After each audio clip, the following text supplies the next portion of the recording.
దేశంలోని కొన్ని నగరాల్లో ప్రధానంగా మెట్రో నగరాల్లో ఇళ్ల అమ్మకాలు భారీగా పడిపోయాయి అనేటువంటి వార్తలు వస్తున్న నేపథ్యంలో మెట్రో నగరాల్లో అసలు ఇళ్ల అమ్మకాలు ఇంత భారీగా ఎందుకు పడిపోయాయి అనే దాని మీద పూర్తి స్థాయిలో మనం విశ్లేషణ చేసుకుందాం. ప్రస్తుతం మనతో పాటున్నారు రియల్ ఎస్టేట్ రంగంలో దీర్ఘమైనటువంటి అనుభవం కలిగినటువంటి ప్రముఖ రియల్ ఎస్టేట్ ఎక్స్పర్ట్ కృష్ణకుమారి గారు. మేడంతో మాట్లాడదాం. మేడం నమస్తే. మేడం దేశంలోని కొన్ని నగరాల్లో ప్రధానంగా మెట్రో నగరాల్లో ఇళ్ల అమ్మకాలు గతంతో పోలిస్తే భారీగా పడిపోయినట్లుగా కొన్ని వార్తలు వస్తూ ఉన్నాయి. దీనికి కారణం ఏంటి మేడం? అసలు ఇప్పుడు మామూలుగా కొనుగోలు శక్తి ప్రజల్లో ఎక్కడి నుంచి వస్తుందంటే ఉద్యోగాలు, స్థిరమైన ఉద్యోగాలు ఉండి లోన్లు తీసుకోగలిగిన కెపాసిటీ ఉన్న వాళ్ళు ఒక కేటగిరీ.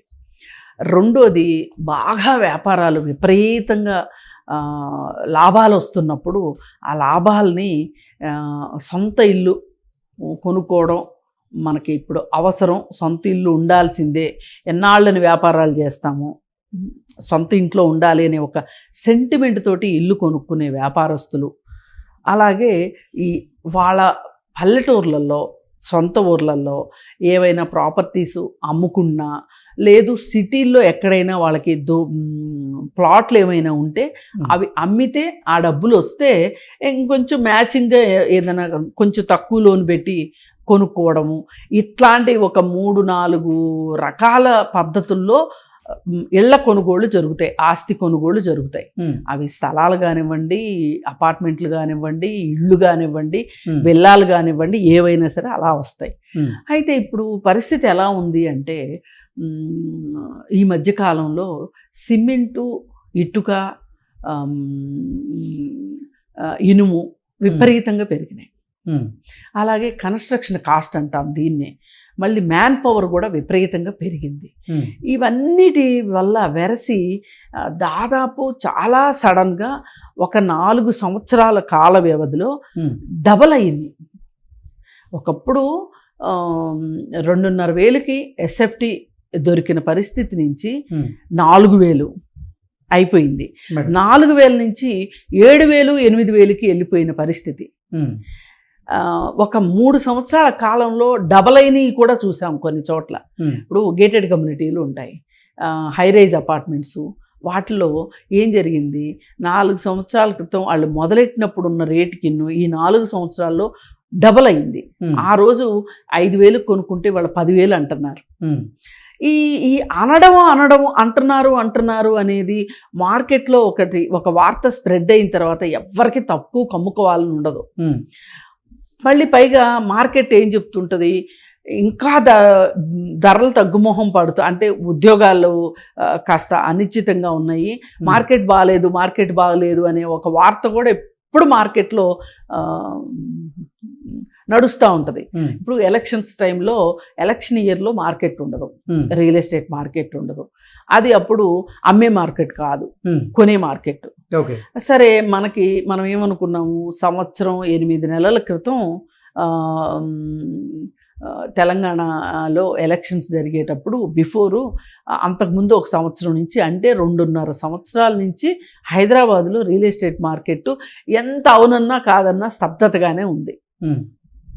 గవర్నమెంట్ మారిన తర్వాత మార్కెట్ వస్తుంది అనుకుంటే, ఈ హైడ్రా అనే ఒక హడావుడి వచ్చిన తర్వాత, నిజానికి హైడ్రా చాలా అవసరమైన విషయం, కానీ హైడ్రా లాంగ్ టర్మ్లో మంచి ఫలితాలు ఇస్తుంది.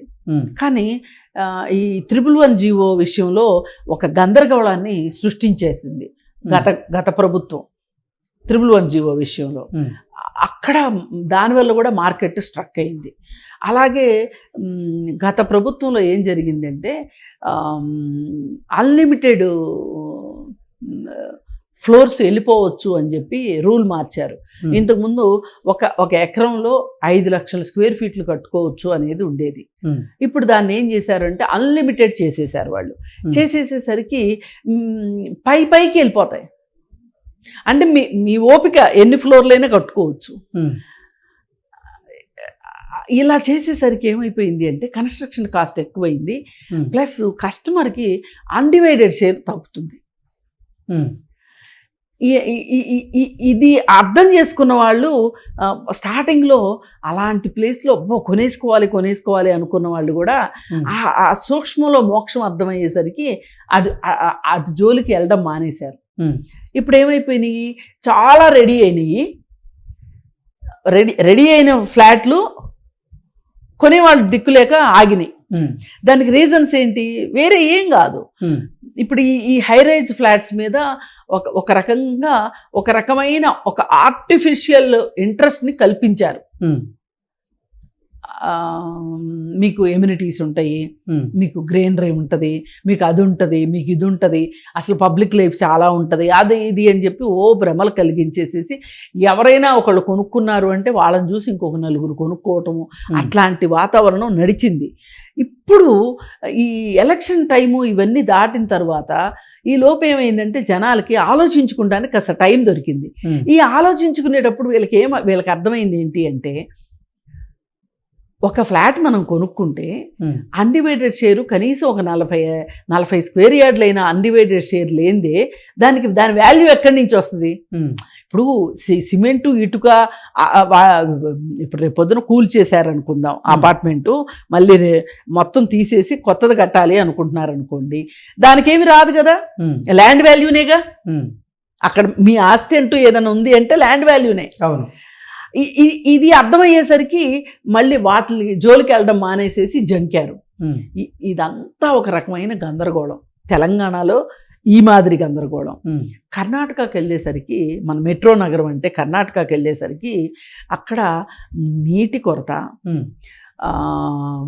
రోడ్లు సరిగా లేకపోవటము, వర్షపు నీటిని సరి అయిన పద్ధతిలో వాళ్ళు ఛానలైజ్ చేయలేకపోవటము, అంటే ప్లానింగ్ లేకపోవటము తోటి ఒక మనిషి ఆఫీస్లో పనిచేసిన టైంలో సగం టైము రోడ్ల మీదే ఉండాల్సిన పరిస్థితి వస్తుంది.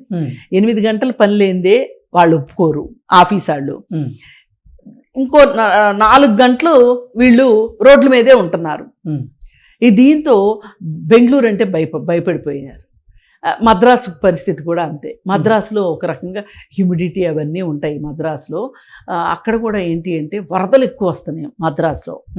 ఆ రెండు రాష్ట్రాల్లో ఏం జరిగింది అంటే చెరువుల్ని పూర్తి చేసేసి ఈ హైటెక్ సిటీ టైప్లో, ఎస్సీజెడ్ల టైప్లో చెరువుల్ని పూర్తి చేసేసి కన్స్ట్రక్షన్లు చేసేసారు. చేసేసేసరికి దానివల్ల అక్కడ పర్యావరణం బాగా దెబ్బతిని, అంటే ఇకలాజికల్ బ్యాలెన్స్ అంటారు దాన్ని, పర్యావరణ సమతుల్యత దెబ్బతిని వరదలు రావటం మొదలైంది. అక్కడ ఆ 2 రాష్ట్రాల పరిస్థితి అదయింది. ఇకపోతే ఢిల్లీలో విపరీతంగా రేట్లు పెంచేశారు. దానికి తోడు పొల్యూషన్. ఈ రేట్లు పెంచేసేసరికి కొనాలి అనుకున్న వాళ్ళు ఇంత రేటు పెట్టి కొనాలా అనే ఒక ఆలోచన వచ్చి ఆగిపోయారు. ఇక బొంబాయి దగ్గరికి వచ్చేసరికి బొంబాయిలో రేట్లు తగ్గినాయి. రేట్లు తగ్గినాయి బాంబేలో. అంటే మామూలు పద్ధతిలో పెరగాల్సిన దానికన్నా పెరగలేదు. కొనుగోలు కూడా బాగా తగ్గింది. అక్కడ ఒక రకమైన శాచ్యురేషన్ వచ్చేసింది బాంబేకి. ఈ శాచ్యురేషను ఎందుకు వస్తుంది అని ఒక క్షణం మనం ఆలోచించుకుంటే, ఒక హై రేంజ్ మార్కెట్ వెళ్ళిపోయింది అక్కడికి.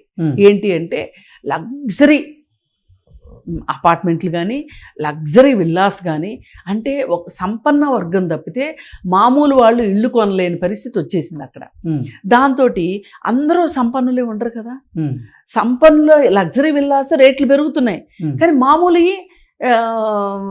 కొనాలి అంటే ల్యాండ్ కాస్ట్ ఏమో పెరిగిపోయింది, కన్స్ట్రక్షన్ కాస్ట్ పెరిగిపోయింది.